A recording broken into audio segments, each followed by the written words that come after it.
I'm going to be doing a makeup look for Hayami from Yu-Gi-Oh! Vrains, who is probably going to be the first of a couple characters from Vrains that I'm going to be cosplaying.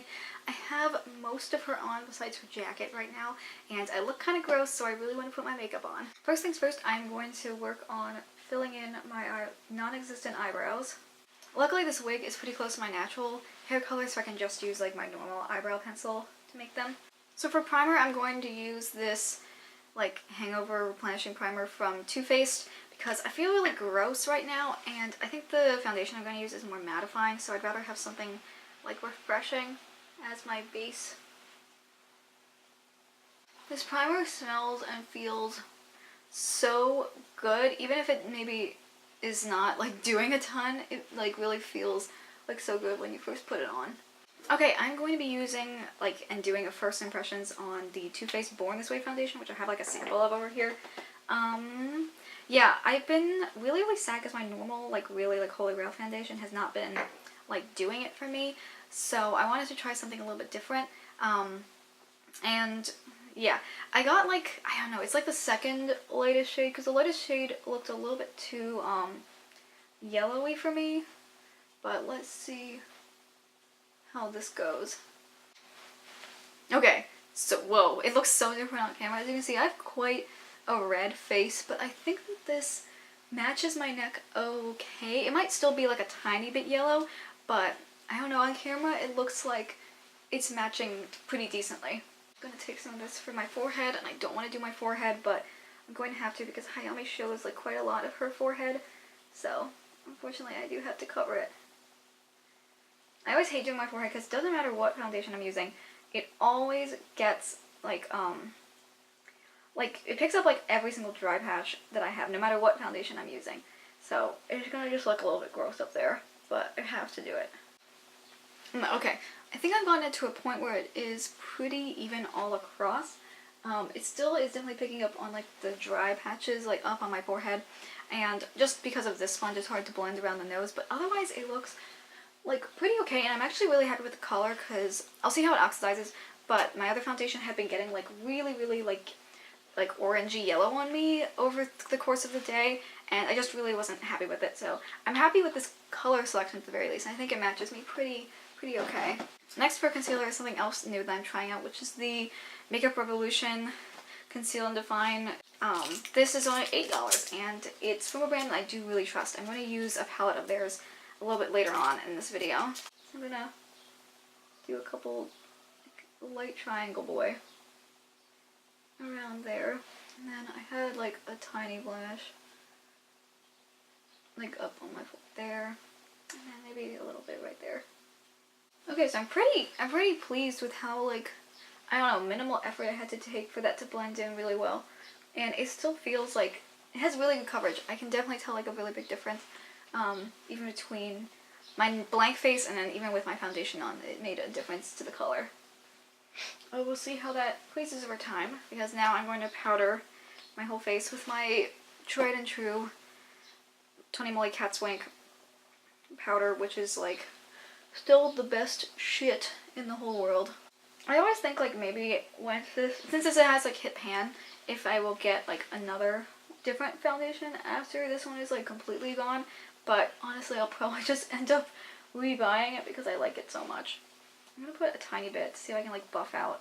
Facial wise, it definitely helped, obviously, because this is like so good at like, I don't know, just blurring down all of like the weird streaks that you have on your face. Okay, I think next I'm going to do blush. I'm going to just use this random like pink one from e.l.f. Hayami does have like pretty pink cheeks when she's like flushed when she's looking at Zaizen. So I'm going to do like more, like I usually do like my blush like up around here, but I'm going to really like center it actually on like the apples of my cheeks correctly for once. This is not like the best blush in the world, so I have to do like quite a few passes over for it to get anything noticeable on.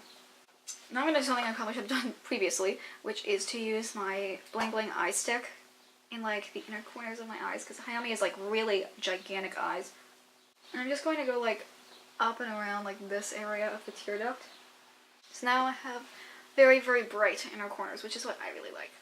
I think I'm going to do a tiny bit also on like right underneath the outer corner of my eyebrows. Okay, now for the eye makeup itself. Let me look at a photo of Hayami.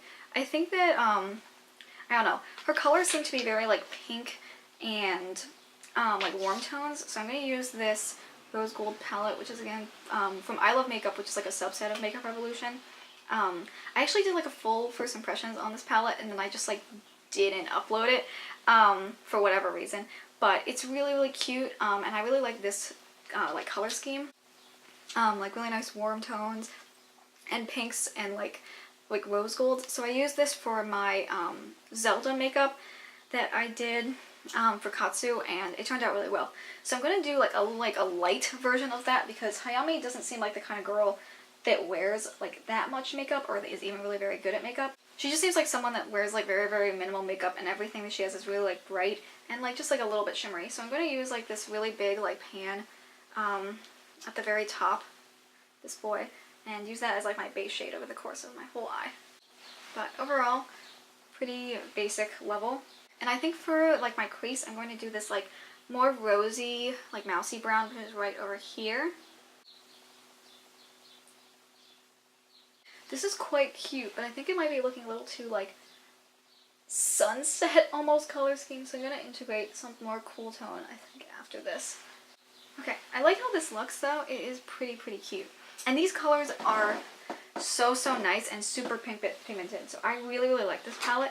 A lot of people are saying that obviously it looks like the Too Faced chocolate palette, but it's probably even somewhat more pigmented than that, and it's like a fraction of the cost.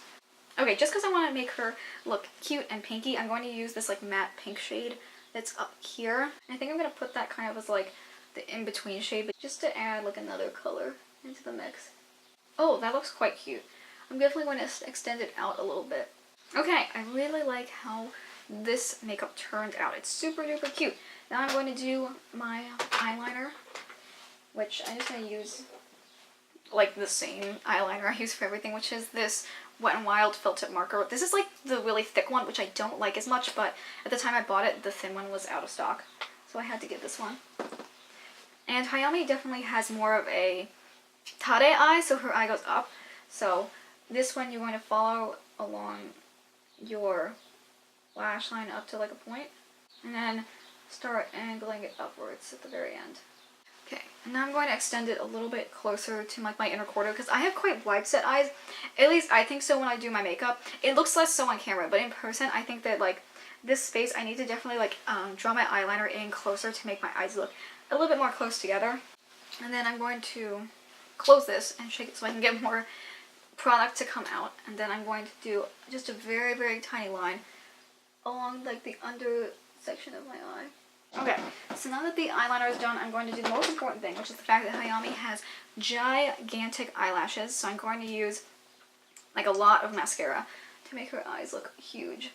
I think that's definitely a big trait that I noticed, maybe specifically in Vrains girls. Maybe it's in all Yu-Gi-Oh girls, I've just never noticed it before. But Vrains Yu-Gi-Oh characters have like really pronounced, really thick eyelashes. And Hayami is no exception. One thing I don't have that I really wish I did is fake eyelashes. I don't know how I somehow misplaced them. I just texted Christina to see if she has some so I can use them for this video, but I don't think she's going to be up in time. So in the meantime, I'm just going to have to keep layering mascara instead. I brought eyelash glue with me.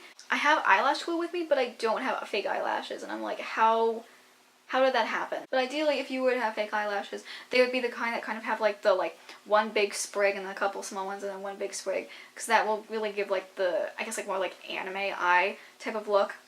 And with that, my makeup look is complete, and I look so cute. I'm going to real quick put on my jacket. I love how this makeup looks. I look so cute and like soft, and I'm really happy. Hayami's so adorable, and I'm glad that I can be her. Of course, I'm missing my tie, but at least I have these really cute little barrettes that I made for her. Bro like forgot what like her barrettes looked like and said that they were hearts, and then we looked and they were just like regular, but I think that the hearts really like fit her and kind of make her look more like a Blue Angel fangirl, so I'm more into that look. Anyway, I hope you guys enjoyed this makeup tutorial. Thank you so much for watching, and I will see you in the next video. Bye!